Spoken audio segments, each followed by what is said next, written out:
مقامات اسرائیل میگویند نشر برنامه‌های تلویزیونی الجزیره باید در این کشور قطع شود.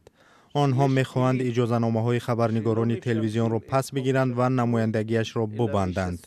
با گفته مقامات اسرائیل، الجزیره برنامه‌های یک طرفه دارد و حامی تروریسم است.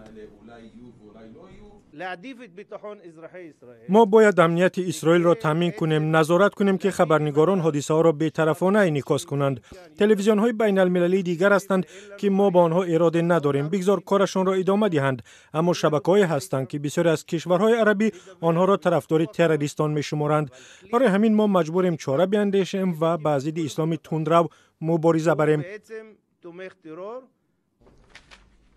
حالا با گفته وزیر، حکومت قانونی را بررسی میکند که اجازه میدهد الجزیره در اسرائیل بسته شود.